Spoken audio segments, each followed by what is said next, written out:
this was a team that, despite what Peter wanted to preach, just was not turning a corner in terms of actual results on the field. And how many times have we said on this podcast, you can say we want 3 windows, you can say this is the start of a rebuild, etc. But fans have been going through this for the better part of 2.5 years now. The time ran out.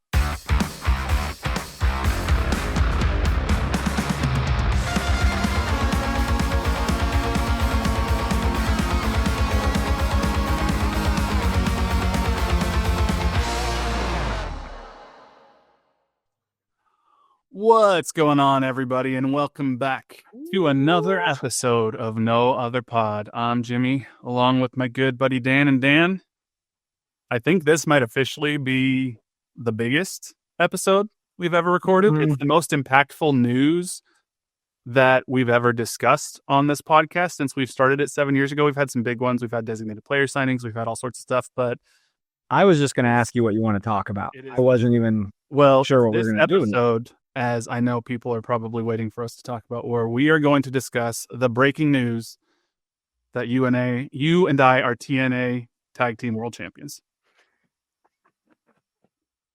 We got the straps, baby. We had those belts on. Felt good, didn't it? It did. And look, I can't imagine anything bigger going on in the world of Kansas City sports than you and I. Did we defeat the Hardys to get the belts? Technically, we took them off the Hardys. Or they put them on us, I guess. They just shared it for one night only. What a fun time, man. That was cool. Yeah, we went to TNA in St. Joe on Friday, took a picture with Matt and Jeff Hardy. They let us put the belts on. They were very gracious. It was very cool. So had a good time. For that being my second day driving again, by the way, since my surgery, shouldn't have been a St. Joseph trip. I shouldn't have overdone it like that. I was quite uncomfortable, and luckily I had a Kansas City trip the next day for KC Current. That wasn't nearly as bad, and I'm getting better every day. So, but that was rough. I didn't want to tell you guys like, hey, I'm hurting over here, but I was dying. It wasn't great. Oh, I apologize. You should have told us. I could have hopped in the driver's seat. Yeah, I know. No, in all seriousness, this is actually a freaking huge episode because if you're listening to this, you are aware Sporting Kansas City has quote unquote mutually agreed to part ways with manager and chief soccer officer Peter Vermes. So we're going to talk about that quite at length this episode. I am not going to lie. I know we've talked about it more this season. The possibility of a move happening like this. I think I mentioned last week or the week before that I didn't think anything would happen until at least after the St. Louis game. I feel like we got to touch on the Dallas game a little bit, I guess, to set the context for this, because that was sort of maybe, I guess, the needle in the haystack that the straw that broke the camel's back. I'm getting my metaphors mixed up. How make that make any sense to me? Because like there's been so much other stuff, but you went down and lost an away game to a Dallas team. Like you couldn't have even given him through the home St. Louis match. I mean, like it feels kind of weird. I'm just like, people have been talking for a long time about like, hey, you're really hanging on to this guy. And for one, I just want to say something. I don't like calling for people's jobs. Like I hate that. Like in the real world, wouldn't that be so bad, Jimmy, if people were just like, fire Jimmy, like it would just, you feel bad, but it's just on a different scale. But now the people have spoken and I'm like, we can do anything, y'all. Gavin Wilkinson, we said nay. Peter Vermes, we said nah. Well, now I'm thinking, you want to change the concessions? Let's get wild. Let's get better concessions up in this bitch. This might be controversial. I'm not convinced that the Cauldron's letter / the South Stand's letter had much to do with why he was fired. I think it sounds like this has been in the works and was the likely scenario for a while. Right. Timing is interesting. Is it coincidental? Is it not? We'll never really know. No one will ever say. But so now Carries of Agnon has to lead us to MLS Cup, or it doesn't matter, right? Look, hey. Kudos to Carries of Agnon. This is a huge opportunity for him, but that's his boy. I mean, they're boys, dude. They're dogs. Yes, So let's take a step back here for a second, and let's talk about, I guess, the state of Sporting Kansas City headed into this Dallas game, because at the time of the Dallas game, Sporting Kansas City had gone 12 games without a win. In those 12 games, they had 11 losses. They had a minus 18 goal differential, 9 goals for, and 27 goals against. Real bad, really bad stuff. And given the way that Sporting Kansas City had started both 2023 and 2024, and then especially the way they ended 2024, to say that fans had a short leash with their patience headed into 2025 would probably be an understatement. So, I mean, there were calls for Vermes' job, in the offseason, halfway through last season. And it feels like the Burns hire as sporting director sort of almost felt like it was a way to try to like cool off the hot seat a little bit and try to give fans a reason to believe that maybe something was different, because it wasn't just Peter Vermes anymore. It's not just Peter Vermes though. Like you get rid of one dude, okay, go get rid of Donald Trump. Why don't you? There's still a lot of other people that put the guy there. You know what I mean? Getting rid of Peter does not fix the problems here. Peter's going to go somewhere else and start winning. Ooh, you people think are so? going to be like, people are going to say, here's some money, get whatever players you want. Peter's like, oh, that's so unlike anything I ever did in Kansas City. I didn't really have any money. Like, that's just right. Is that wrong? No, I mean, you're right. We've talked about it on the pod. So this is the nuance in all of this that I think is hard for a lot of people to wrap their mind around it, especially a casual fan who doesn't understand the intricacies of how MLS teams operate, because it's not quite like the NFL, where it's just like you have a salary cap, you have a GM, and you have a coach, and you sign your players, you get to the salary cap, and that's it. Like there are so many weird roster rules and mechanisms and things that make everything about MLS roster construction so much more complicated. And then you also have on top of that the fact that the salary cap is only a thing to an extent. It really then is up to ownership to be able to decide how much more do I want to spend on a handful of specific players to make this team truly competitive beyond the salary cap. And that's where Peter Vermes, as we've talked about at length, was often flying blind and wasn't given much clear direction, it would seem, or even a budget or anything really, by ownership. So that started to kind of change last year.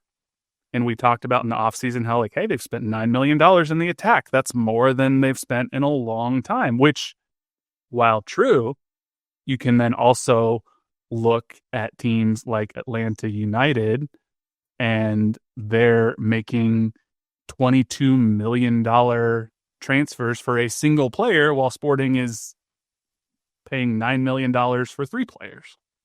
So it's not all on Peter, but do you know what a coach is? Do you know what a coach is, dude? They run training and stuff, but they are also glorified motivational speakers. yes. They can't go out there and play the game. Correct. They can, they have coaches that run the drills at training while they sit back and have those coaches like report to them and stuff. Not all of this is Peter's fault, bro. We have a lot of players on there that are just doing a lot of looking, a lot of standing around and watching as the ball goes by them, or not coming out and locking down a guy so he gets a wide open shot from 20 feet away.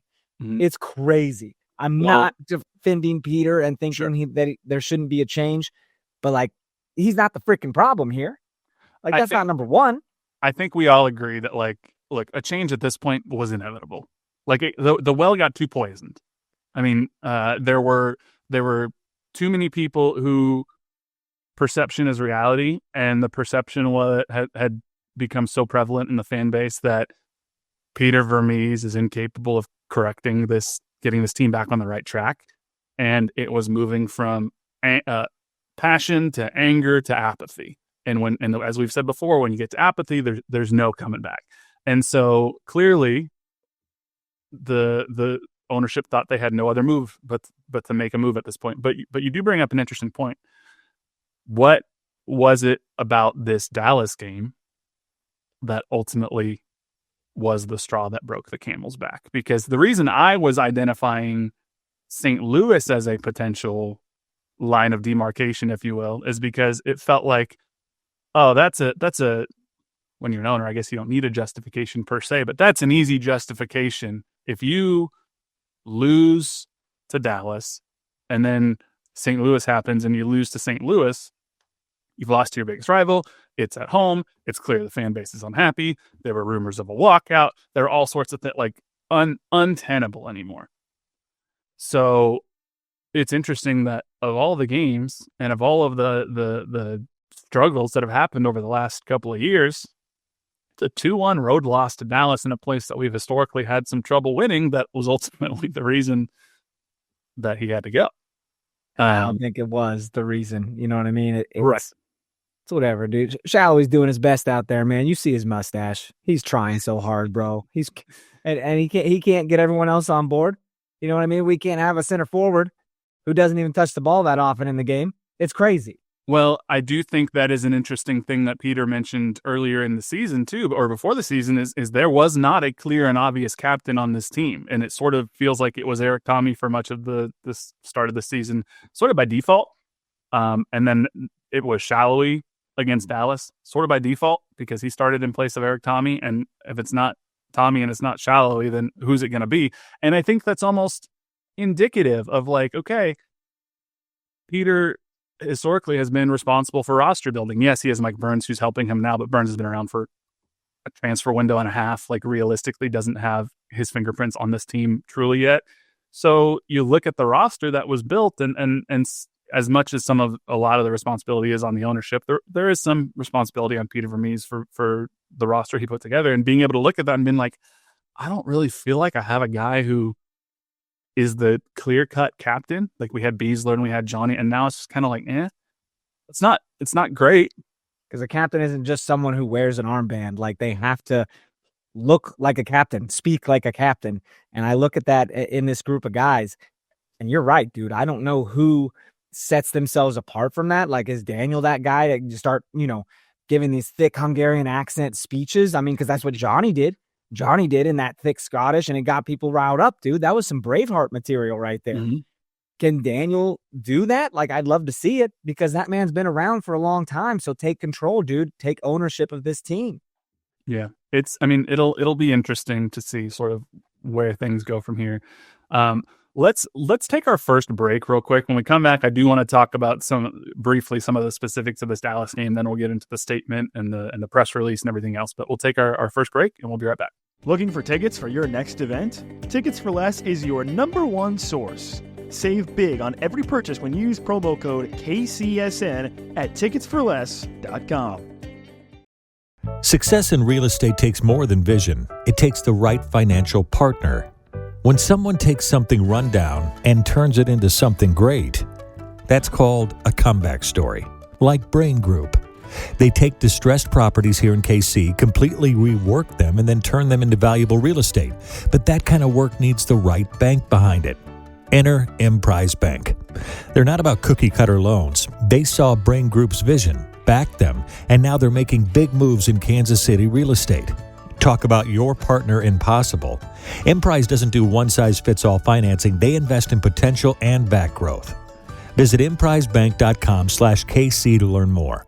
Emprise Bank. Member FDIC. Equal housing lender. All right, bro. Now's your time. Now's your time to talk me out of seeing this new Jason Statham movie. Go. What movie is that? It's called Working Man, and I'm like, audiences are into it, bro, and I'm a Jason Statham freak. I stand, bro. I'm all about it. Okay, but Jason Statham, here's my thing with Jason Statham. Doesn't he just make the same movie every single time, except one time he's a mechanic, and one time he's a repairman, and one time he's a scuba diver, and another time he's a working man, and it's the same movie every about The Rock. Time. The Rock's biggest star in the world, and look what he's doing. I don't know. If I'm going to spend money to go see a movie at this point in my life, look, to each their own. If you're entertained by it, more power to you. I just get it done.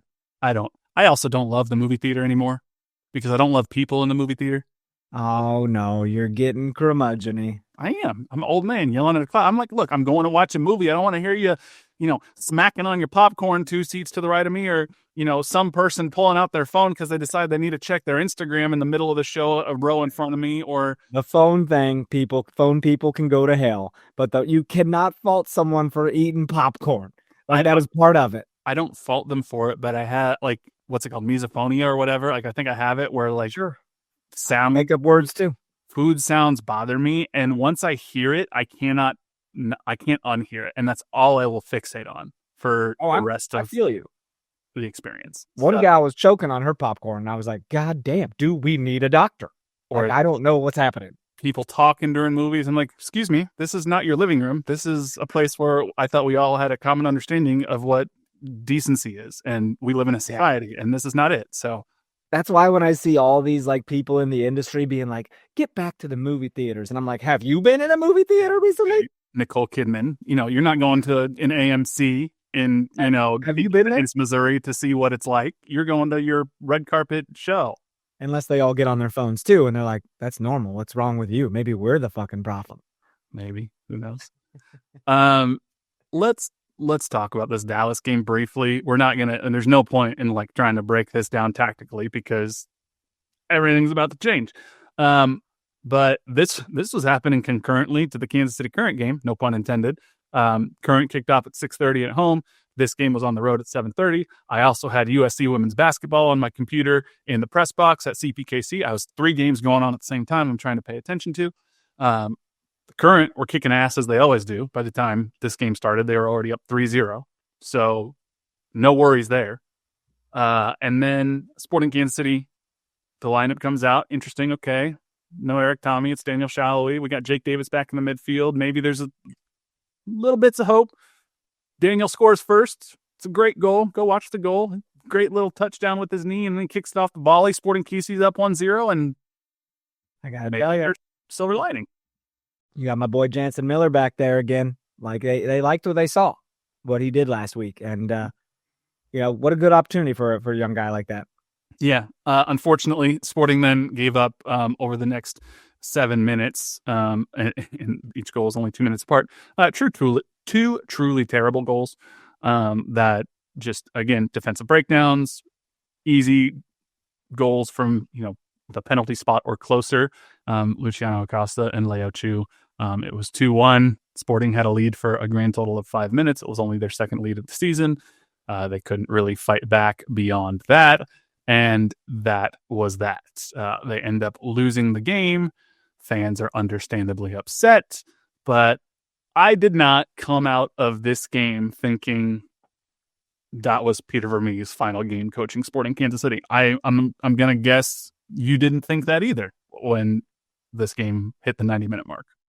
No, dude, I'm over here preaching for everyone to shush and stop talking about getting rid of Peter because you're just screaming into a void like it's not going to happen. Mm-hmm. But here we are, and things are different now. It's a new landscape, and it's the Z-Man era, man. It's Zavagnin in charge, and it feels weird.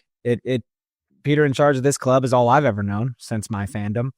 Mm-hmm. I'm a very youthful, very young fandom, really, just over 10 years or so, just like you. And I don't know. Now we just gotta. We're kind of the laughing stock of the league. Like whenever someone has to fire their coach, everyone else kind of laughs at you.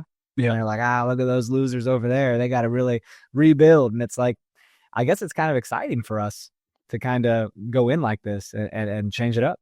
Yeah, I mean, this is an unknown path for many Sporting Kansas City fans, myself included, as you said. I mean, yeah.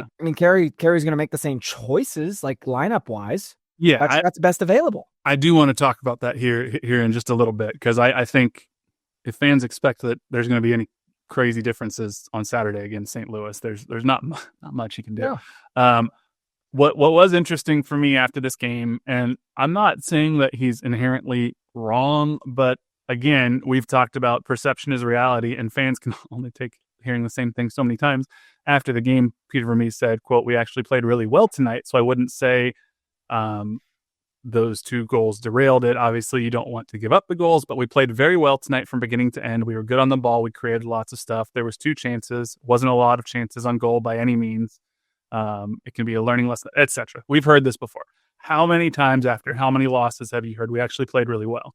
And again, I'm not saying that he's inherently wrong. There can be a lot of good things that happen, but at a certain point, you have to start scoring goals. You have to start winning games. You have to start earning points. And in their last 13 games after this game, Sporting had a minus 19 goal differential, minus 19 across 13 competitive matches. Only 10 goals scored in those 13 matches, 29 goals allowed. And they had just one game across those 13 games where they scored more than a single goal. It was the 3-3 draw where they had to come back from being down 3-0 against Minnesota. They had been held scoreless 5 times in those 13 matches, and they allowed multiple goals 11 out of those 13 times. This was a team that, despite what Peter wanted to preach, just was not turning a corner in terms of actual results on the field. And how many times have we said on this podcast, you can say we want 3 windows, you can say this is the start of a rebuild, etc. But fans have been going through this for the better part of 2.5 years now. Time ran out. Patience was gone. There was nothing left. It's wild. Like, it does carry over from last year and even a prior year, but before that. But like, this happened March 31st. Like, we're not even into April. No, which is crazy. Not even the first MLS coach fired this season either. That is weird. Let alone May, because we're always like, wait till we get to May. That's when you know what kind of team you are. And it's like, nah, man, here we are. And now it's Zavagnin's turn to step the hell up and, play with house money here. Like, it's your team, bro. Let's do something. And we could potentially, there's nowhere to go but up, folks, because we are on the bottom of the bottom. So what sort of made this feel a little different is there have been calls for Peter's job from a bunch of fans individually for the better part of 2 years now. What made this feel different was Sunday around noon or so, thereabouts, early afternoon, the Kansas City Cauldron and the South Stand released a joint statement. And this was on behalf of both supporters clubs. They had given a heads up that, hey, we've heard your calls for us to say something. We're going to issue something this afternoon.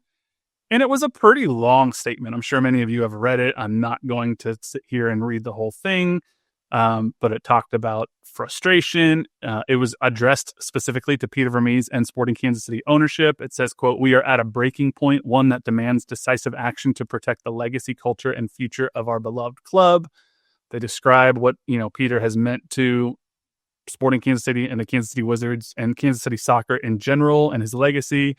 They then transitioned to the stagnation over the last couple of years. And ultimately, they say, quote, "The hard truth is this: for Sporting Kansas City to reclaim its rightful place as a dominant force in MLS, a change in leadership is necessary. Peter Vermes must resign as manager. This is not a request. It is a demand from a fan base that refuses to watch its club wither under outdated tactics and unchallenged authority. His tenure has run its course, and a fresh vision is required to lead Sporting KC into the future." I am not going to lie. I was surprised to see them come out as forcefully as they did with the statement. Yes, but wasn't it like, oh, we're so upset, but we're still going to be at the games? Like, what does that They do say that. Like, why didn't we say, like, we're not going? You want empty seats? Like, we're going to hurt them with the wallet. Like, that's where it is. But it's like, no, we are grumpy, but we'll see you on Saturday. They did say, we'll continue to support the team, but we won't remain silent. And there were a lot of people. Look, I'm not going to be the one to sit here and say they should boycott, shouldn't boycott, etc. There were a lot of people who were saying we should boycott. There were other people saying, like, well, yeah, but there's a lot of people who've already bought season tickets that can't do anything with them anyway. So what about those people? So there were all sorts of ideas being thrown around. When I saw this again, I thought, okay, this is another domino to fall. I didn't think this was going to be the final domino to fall. And I thought, St. Louis, this is it. This is the game.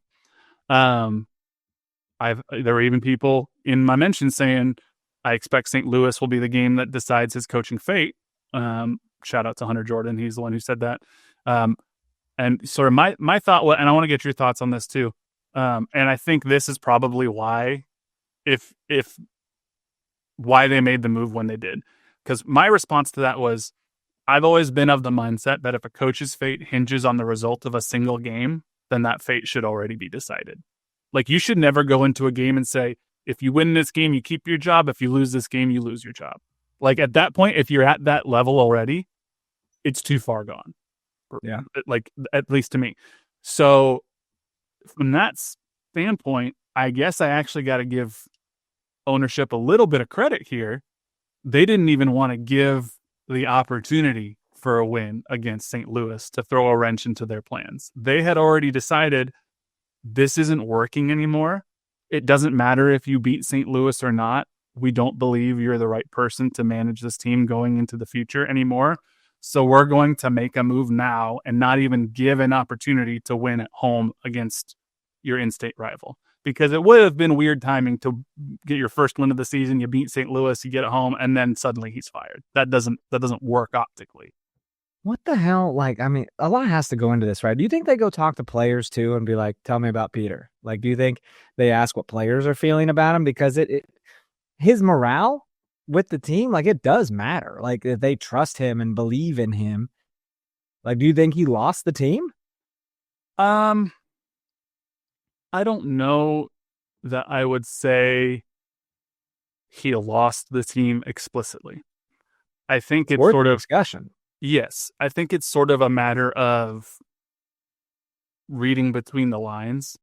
He didn't lose the team in the sense that nobody was sitting there on the team openly questioning Peter's authority. Nobody was sitting there on the team throwing Peter under the bus. They all said the right things when they were asked. And there have certainly been cases of professional athletes in other sports or other teams who don't do that because the manager has lost the team so badly that they're willing to openly criticize their coach. That never happened with this Sporting Kansas City team. Now, when you look at sort of the body language or you look at the psyche as far as we could see of these players, I'm not sure it felt like there was a lot of belief that anything was going to get better. I mean, they all say the right words in the post-game press conferences. Yep, we're going to continue working. We're going to continue to get better, etc.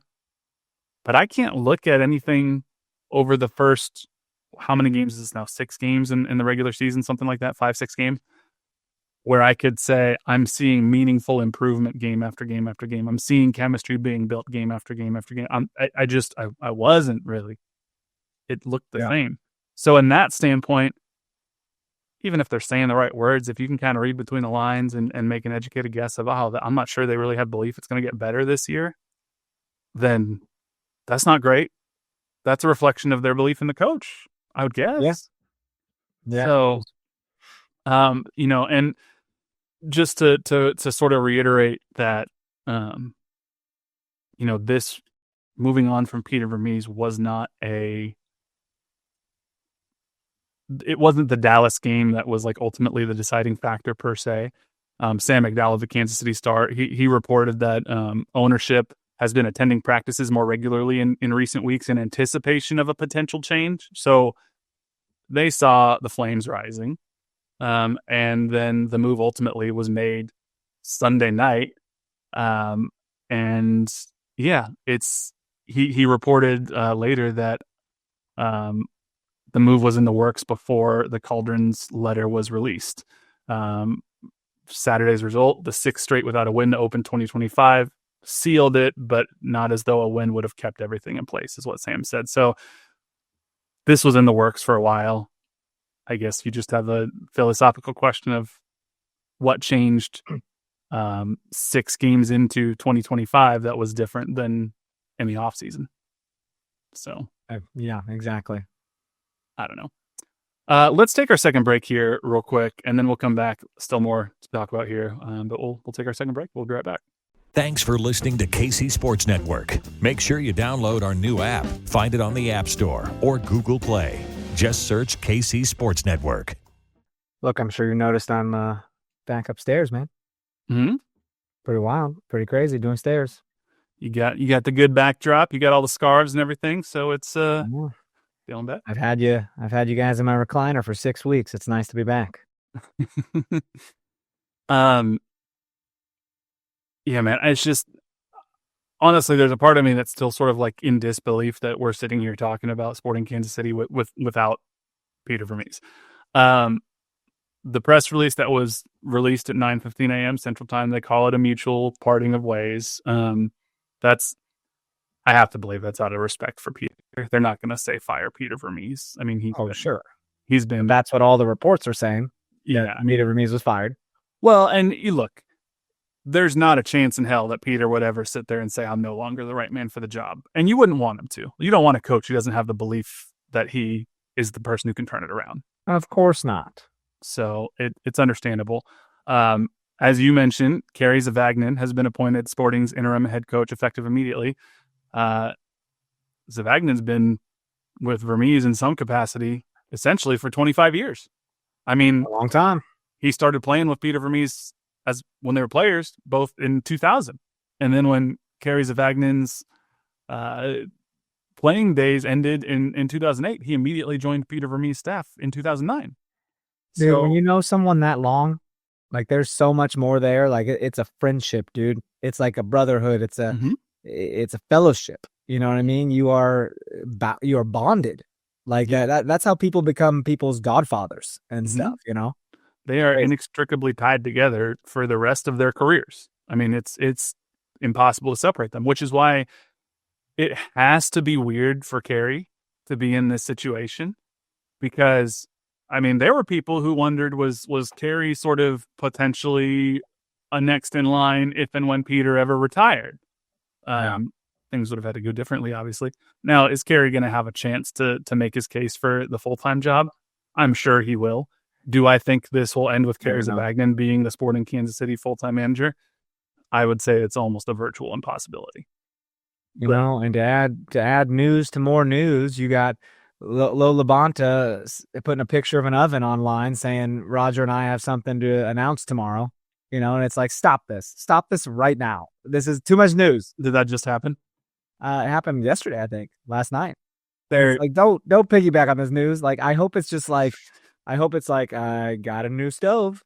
She's the type of person who would be like, it's National Donut Day and we got donuts or something. Or it's a kitchen remodel because it was like a picture of a stove. You know? Yeah. God, low. Playing with my emotions. Right. But, I mean, Kerry is Peter's guy. And as you mentioned, the roster is the roster. People, the Cauldron's letter talked about outdated tactics. Now, I think sometimes people get tactics and formation confused because it's not like Peter hasn't changed his tactics game to game. Like that's not. I don't think it's a tactics issue so much, and I don't think there's something inherently wrong with the 4-3-3. But there's a lot of things about this club that are going to need to change before results are meaningfully different. So Saturday, when St. Louis comes to town, I think there might be a renewed sense of energy amongst the SKC fan base, and it'll be interesting to see how the team itself responds. But we're probably still going to see a 4-3-3, and it's probably still going to be just about the same starting 11, and I don't think the game plan will really be meaningfully different than what it would have been if Peter Vermes were the one in charge of this team still. It's going to be just about the same. So... Now, what's interesting for the rest of this year is there's this shadow of who's the next coach hanging over this team, especially with so many people out of contract after this year. So players are, in many cases, probably playing for their jobs, but they don't know who they're playing for their jobs for. So that's got to be a hard thing. I mean, I can't even imagine. I guess like for you, the closest thing I can think of, it's like, hey, you're in this play. We just fired the director. We're going to keep rehearsing. The new director that's going to come in may decide he wants to keep you. He may decide he doesn't want to keep you. We don't know, but just keep rehearsing and then we'll see. So it'd be like you're rehearsing to try to keep your role as the star, but you don't even know who you're trying to impress. It's got to be confusing. Got to be very confusing. So I don't know. It's, I guess in the short term for the St. Louis game specifically, do you have any expectation that there's sort of like a psychological bounce back or anything for this team or what do you? Dude, I think it's a great time to read Chip's write-up for the week that leads us into the St. Louis game. Okay, do it. And, excuse me, I lost my voice at wrestling. Can you believe that? I think I yelled at wrestling, and it's just messed up. We were yelling at people. I mean, you probably knew them. I didn't know who I was yelling at. But yeah, doesn't matter. You still yelled. It was a hell of a time. Chip, our faithful Chip keeper of stats, the old Chip shot. Sporting Kansas City has extended its record for matches without a win to 13 straight. Despite showing a decent amount of heart in this match with several good attempts, including the first goal of the match, SKC falls flat again. Despite the loss, SKC managed to scrape together a 1.1 XG for the game, which is the second highest XG for the season. SKC still had the grand total of 62% possession and 13 shots, 5 on target, which feels relatively standard for one of these matches. Shallowy even got on the board with one of the best goals I've seen him net in a Sporting uniform and sets him in a tie for the most goals scored this season on our roster. 2. That goal, by the way, 0.06 XG. We see another performance where the attack couldn't figure out their plan, as most of the attack was punctuated by Shallowy and Shoppy, but involving the rest of the attack has been a continual problem among the SKC forwards. All in all, SKC had 698 touches in the game, with only 135 coming from the forwards. And of those 135 touches, 80% were from Shallowy and Shoppy. This is almost a mirror image of what we saw last game against LAFC. Tons of touches from the left and right wing, but fewer than 20 touches from the number 9. All this makes me need to know if Vermes is unhappy with how Joveljic is playing or if this is all part of the plan. The touches we are getting are heavily favored towards the defense, with 44% of all non-goalkeeper touches happening between our back four. Alas, it wasn't enough. SKC fell and extended the record for matches without a win. Interestingly enough, our time since our last win isn't even the current record in the league. SKC won their last match on September 18th of last year against Colorado, but Toronto hasn't won a match since September 14th. That's bizarre. That's great. This upcoming Saturday is St. Louis at CMP, and I feel like them coming in with 1.6 points per game in their last 5, coupled with SKC's continued skid, doesn't bode well for the team or the fan base. Every time looking at these numbers, I would hope to see that there is some change that is being rotated in to get us into a winning position. But the numbers are consistently the same, maybe with a few different players rotated in to start. It's giving the vibe of maybe this time it'll work. Mm-hmm. That's how I feel, man. I'm right there with Chip. I think a lot of the other fans are too. I don't feel like anything good is going to happen at St. Louis this weekend. I'm sad I can't be at the game in person because the atmosphere is always a vibe with St. Louis fans in attendance. I do enjoy having them there and bringing that ruckus. Yeah. But I don't think we're going to get it done. Sorry. I mean, it's impossible to really know what the mindset of this team will be. It will be weird. It will be a weird sort of vibe across Children's Mercy Park in general. St. Louis is going to bring a lot of fans. I mean, there's going to be thousands of St. Louis fans there. And I think this might be the first time potentially we see the Cauldron essentially full again, partially because it's St. Louis, partially because I think I wouldn't be surprised if the fan base sort of makes a statement now that Vermes is out, because this is what so many people wanted. So like, okay, you got what you wanted. Now, are you going to show up and support the club as they're still working through this? Because I would say that's not a great look if you put out this letter, you're like, this is what we want, we demand this, and then when it happens, you don't take the first opportunity to show up and reinforce that, hey, you listened to what we wanted, now we're going to pay that back by showing up again and continuing to support the team against the rival. So that'll be interesting. But I agree with you. I have no reason. I mean, St. Louis isn't great this year. They're pretty bad as well. But Sporting are dead last in the league right now. We are currently the wooden spoon leaders with just 1 point. And we have a -6 goal differential, which is the second worst in the entire league. So things are not looking great, even though St. Louis is struggling themselves. They're still sitting on 8 points. We're sitting on 1 point. So not really a good deal this weekend. Hey, hell of a game to bounce back, though. I mean, if you want a little bit of optimism, I mean, let's things are changing now. I mean, there is a difference in this team. You talk about week after week, it's the same freaking thing. Mm-hmm. This week is not the same freaking thing. There is no Peter Vermes for the first time in most people's fandom of this club. Mm-hmm. It's crazy. So yeah. I'm excited, man. I'm not excited for a man to lose their job. Like, that sucks. It really does. But I am excited for something that people are talking about. And here we go. Let's see what happens. Well, Sporting Kansas City, I mean, when's the last time this has happened? You go to MLSsoccer.com. Sporting Kansas City is the top story on the homepage. We got 2 of the top 4 articles on the homepage. Now, yeah, is this how we wanted it to happen? Probably not. But not really. But, you know, there is a really, really great piece that I recommend everybody read from Matt Doyle. It's what says Peter Vermes, what is his Sporting Kansas City legacy? And I think it does a really good job of putting into context what he meant throughout his career to the club, to the league as a whole, to the city in general. Because one thing I do want to make sure doesn't get lost in all of this is that Sporting Kansas City wouldn't be the club that has the success it's had without Peter Vermes.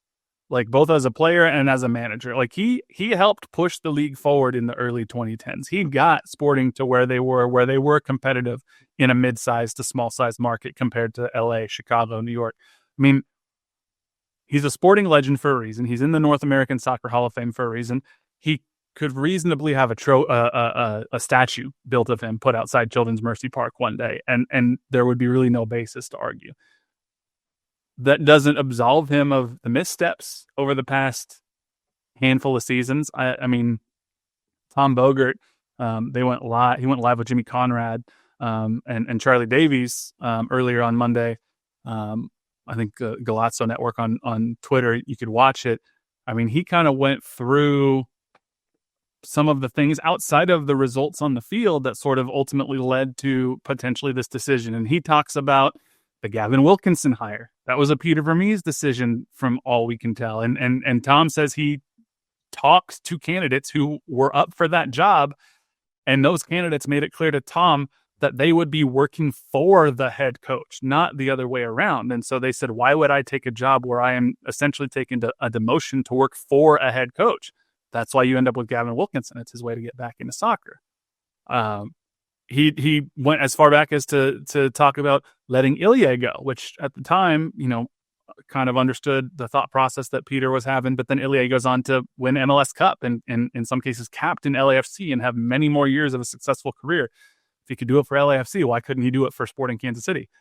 Then you have the Polito extensions, etc. I mean, this all led to ultimately this decision, and unfortunately it took ownership probably too long to see it, because it would have been much easier to do this past offseason than 6 games into 2025. But yep. It is what it is. Right. In terms of looking forward, I don't think anybody realistically has any idea who the candidates are for Sporting Kansas City right now.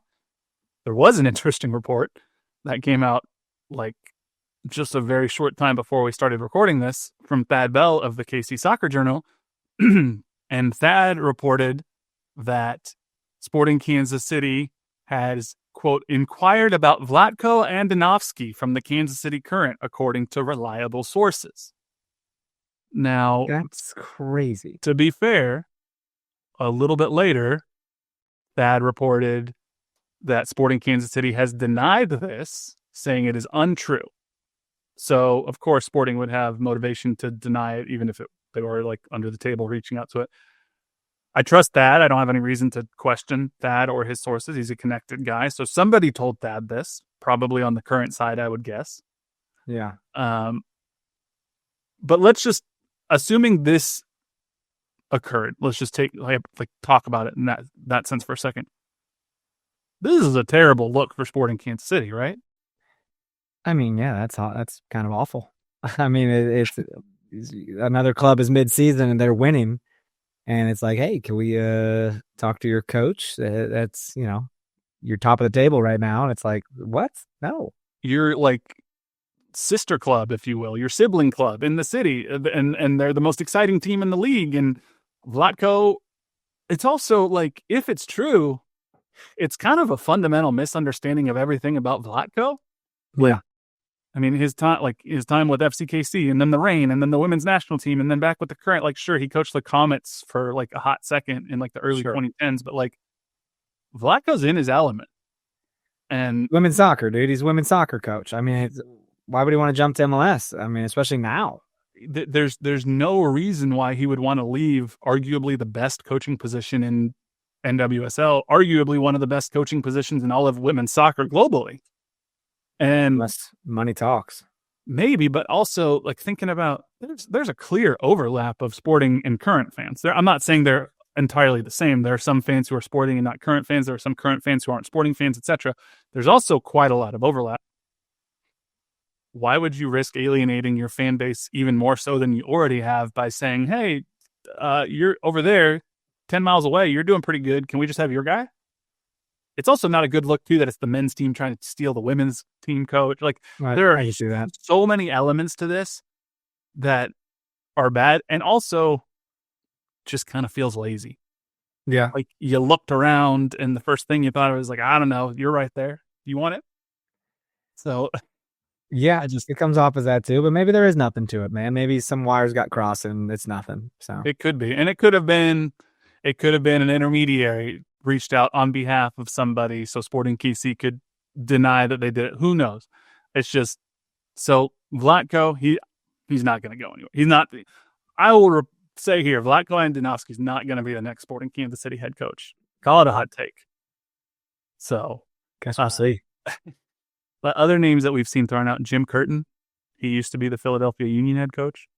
I'm pretty sure Jim Curtin's your father. That might be. Have you seen this? You seen similarities? I mean, look, not all redheads look the same. No, but no, I do see similarities. Yes. Yeah, I'm like, look at this. I think we need to have a discussion. If your dad doesn't look as like you at all, you and Jim Curtin, we're definitely separated somewhere. So I think he's like the moonshot hire for a lot of Sporting fans. I don't think it's going to happen. One, apparently his kids are still in school and he kind of wants to let them finish school in Philadelphia. But two, according to Tom Bogert, Atlanta United tried twice this past offseason to hire Jim Curtin as their head coach, and he wouldn't even take an interview with them. So if he's not even taking an interview with Atlanta, why would he take an interview with Kansas City? Because Atlanta's clearly a better situation. So yeah, I don't 100%. I don't see it happening. There's a name that was also mentioned on that Galazzo show, Pellegrino Matarazzo. He's an Italian-American coach. He spent his entire coaching career in Germany. Most recently, he's been with Hoffenheim. I'm not going to sit here and say I know a ton about him, but he's a well-known coach, especially over in Germany. He's available right now because he was sacked from Hoffenheim at the end of last year. So if you're going to look outside of MLS, there are options there. A name that I thought of that I think would be funny just for the memes, as if we didn't already have a memeable coach, but former Vancouver Whitecaps head coach Vanni Sartini. He's available. He's known for his "God can be a Timbers fan, but God doesn't exist for me" quote. So if we can go from Peter Vermes repeatedly yelling "fuck off" to "God doesn't exist," Vanni Sartini. But Sartini's a good coach. I mean, he's available. He took like 3 straight Canadian championships with Vancouver. He had a winning record in his time in Vancouver. It's just Vancouver's a tough place to win. So I don't know. But then another name that was thrown out that I kind of wanted to get your thought on was Benny Feilhaber. If Benny Feilhaber ended up being a candidate for this job, how would you feel? Sure, candidate. Put your name in. It's one of those things like he has not had any head coaching experience at that level. But how do you get head coaching experience at that level without getting head coaching experience at that level? Like, when's the right time? So it's like I wouldn't hate that little experiment. I really wouldn't. I mean, he put together some stuff with SKC too, man. Like, he had the kids playing for him. They were doing pretty decent at times. Wouldn't hate it if he was in the conversation. Brings in his own staff. Roger, Ike, got all the people from back in the day. We just stand back running thing. Zeus is back there doing something. Like, come on. Zeus would be like a head nutritionist somehow. Like, dude, head yogi or something, or guru, you know. Ike's out there coaching the back line. Like, yeah, I could see it. I mean, I don't care.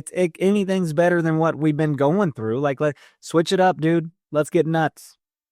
The thing that I think is, well, okay, I'm gonna hedge this, what I'm about to say a little bit. I would have said that the most likely scenario is ownership goes entirely outside of Kansas City and maybe outside of MLS altogether, like clean break from Peter Vermes. And realistically, I think that's probably the best move is like, look, let's just have a clean break. Let's not try. I'm a USC football fan. After Pete Carroll left, USC kept trying to hire people who were around Pete Carroll for like the next 20 years, and it didn't work, and we're still picking up the pieces of it. Like, sometimes you can't catch lightning in a bottle twice. So don't make those same mistakes and try to recreate Peter Vermes just with a Peter Vermes disciple. So that's not to say Benny couldn't be a good coach. It's just one of those things where if you hire somebody like Benny and it works out, you look like a damn genius. If you hire somebody like Benny and it doesn't work out, everybody looks at you and they go, well, what did you expect? You hired another Peter Vermes and now you've just set yourself back another 4, 5, 6 years. Precisely. You do that. It's like, what were you thinking? I don't know, man. It could either fail or it could be spectacular. Yeah. And so I think that's tough. It's really hard to say right now because there aren't we're in the very early parts of the season. So even looking around at other MLS coaches, like I can't look at any MLS coaches currently who have jobs and be like, yeah, Sporting could lure them away. Why would they want to? And if they are out of a job currently, that's why, Vanni Sartini is the best one I can think of who doesn't currently have a job. But if you don't currently have a job in MLS, there's probably a reason you don't currently have a job in MLS. So that's one where we were shocked that he even got let go. Yes. Because the Whitecaps were doing something pretty special. And then it was weird. So I don't know. That's why he's the one where of people who, Jim Curtin aside, because that's a separate situation. He's clearly the best available MLS experienced coach. But Vanni Sartini, I also just because I think he's hilarious, but he's got a good soccer mind. So if you told me that he was a candidate, I wouldn't be upset about it. So we'll see. I would be upset. I heard somebody mention Gio Savarese. I'm not interested in Portland's rejects. No. We don't need that. So no. I don't want that at all. But I don't know. It'll be interesting to see. But the other part of this too is even outside of the coach part of it, all of the organization was built in Peter Vermes' image. They're going to have to hire a new chief soccer officer if that's still going to be a position. Or do they restructure? Is Mike Burns truly above the head coach now? We don't Weird. What a time to be alive, Mr. Burns. This is going to be a 3 to 5 year organizational rebuild. I feel before all the dust truly settles and we kind of see, this is the new foundation of Sporting KC. Because this isn't, how do you replace somebody who's been there for 20 years and has essentially handpicked every aspect of the organization? Precisely. It's going to be very, very difficult to put together. So I don't know, man. Ultimately, I wrote something on, I don't really post on Facebook, but I did post something on there that was just I don't know soccer in Kansas City without Peter Vermes. And, I moved to Kansas City in 2014, right after they won MLS Cup, by a matter of weeks. And then it was Sporting KC who helped me find a community and build this as my home and get ingrained in Kansas City. It's how we met was through Sporting Kansas City and how we became friends. And, we've talked about this before, but I think you have a, similar-ish story, around the same time becoming a Sporting fan and whatnot. So I get why the move was necessary, but I also do hope that at some point, I'm grateful for all the time that Peter Vermes had with the club. And I'm grateful that as I learned to be somebody who switched from a fan to somebody who covered the team and asked questions or whatnot, he was generally pretty gracious with me. I'm sure there were questions I asked that he got a little prickly at, but who doesn't? But I'm grateful for his time with the club. And I do hope there is a time when he comes back and is welcomed with open arms into Children's Mercy Park. I just think it's going to have to be a few years. Yeah, for sure. But that sucks. It is. This is the business of it, but I don't know. It's going to be weird. It'll be very weird walking into that stadium for the first time and not seeing Peter Vermes on the manager sideline. It's going to be different, but different is what we all asked for. And I'm telling you, if this mob mentality paid off, you guys, I would like more vegan options in the stadium if that's something you all are interested in. That's a Jake Reed call, I think. So if you want, Jake Reed, we'll call him right now. He's on the phone. You should get in touch with the Cauldron and have him make a vegan, we demand vegan food tifo. Honestly, bro, just there's options. It's not even like I'm saying we need a whole vegan spot, even though that's what LAFC did, and they got a vegan chicken joint. It's fantastic. I just want a little hummus. Just like Little hummus. Just some hummus that Casey Curran has. That shit, oh my God, had me licking my fingers. Didn't even care. So good. Brussels sprouts nachos, had those on Saturday too. Hell of a time. Yeah, they did look good. I saw the picture. They look great. So, it's going to be a weird time. But there is a part of me, I'd be lying if I didn't say there's a part of me that's not excited for what's to come. Because as much, like my first choice would have been Peter Vermes course corrects. They right the ship, they win the championship, and we continue what has been happening for, the better part of the last 15 years. Since that's not the case, at least we have some closure now on that era, and we can look forward to a new era. What will that be? Will it work? I don't know. But we're not sort of stuck in this limbo anymore. And I think that's freeing in some way. So, yeah, we'll see. Totally. You got anything else for our good listeners? Nope. Head on out there with newfound hope this Saturday. Gonna be fun. I hope so. I hope y'all show up. So, yeah, really, really, really do. Also, shout out, it's Trans Visibility Day. So I know there are many of our listeners who, identify in all sorts of different ways. But if we see you, we appreciate you, love you for who you are, and just wanted to give a little shout out. So absolutely. You. I didn't know that, man. They don't publicize this shit, and that's what the problem is. So good for you. Just trying. So doing what I can. But thank you all so much for listening. It's a new era. It's an end of an era and a new one's beginning. So we appreciate you. We'll do what we can to cover through all of this, and we'll be here every week as we normally are. So make sure you give us that 5-star rating and review. Let us know who you want to see as the next coach. You can leave it in a review on Apple Podcasts, or you can shoot us an email, nootherpod@gmail.com. You can get in touch with us on social at nootherpod, at Dan Kooser, at JCMac03, or you can leave a comment on YouTube, KCSN Soccer, or via the KC Sports Network app. But until next time, he's Dan, I'm Jimmy. We'll catch y'all later. See ya. Rivalry week.